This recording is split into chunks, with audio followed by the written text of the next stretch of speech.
Hey YouTube, what's going on? This is Nate. Here it is Thursday, December 22nd. So I'll kick off Thursday Thoughts today by talking about Real Racing, which is currently a very popular game for iOS devices. Well, today that application has made its way over to the Mac App Store. You can pick it up for a price of $12.99, and it will run on any Mac running version 10.6.6 or higher. Now, the application itself appears to be very reminiscent of the iOS game, but it's just been optimized for a larger screen, so let's say a 27-inch iMac.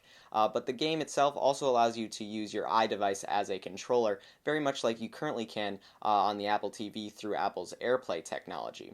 So unless you're a huge fan of Real Racing, it might be hard to justify that $13 price tag, especially if you've already purchased the application for your iDevice. This week, the NFL has given the go-ahead for the Pro Bowl and the Super Bowl to be live-streamed over mobile devices.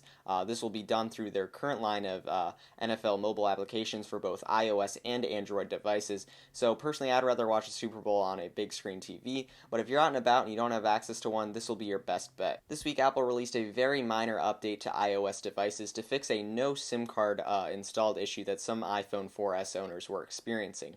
Now, it is still running under the iOS 5.0.1 software version, and they decided, since it was so minor, not to actually release this as an over-the-air update. So if you are having the no SIM card installed issue, you can go ahead and plug your device into iTunes and download it that way. Last week, many reports were coming in that Apple is looking to purchase a flash-based storage company in Israel called Anobit. Well, this week it's been confirmed that Apple has now made that purchase for somewhere between $400 million and $500 million. Now, this is a real great purchase for Apple because, as you know, flash storage is very important in their iOS devices as well as the MacBook Air.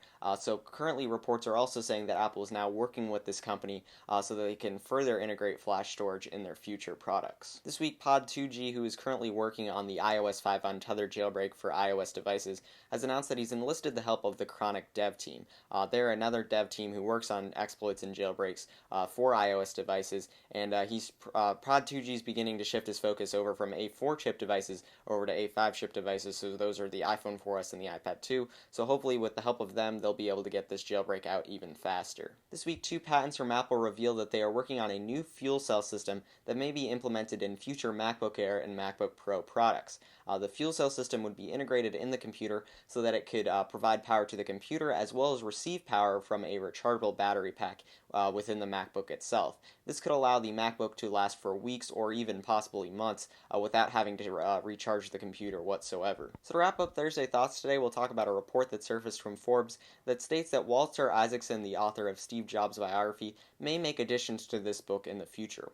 According to a quote from him, the current biography was just a first or second draft, definitely not a final draft, and he wants to add more details maybe about his final days and his death. So if they do this, I think it'll be very successful since the book has already been the top-selling book on Amazon.com for 2011, and it's only been out for a couple months now.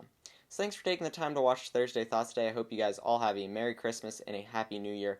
Please like the video, subscribe, and I'll see you guys later.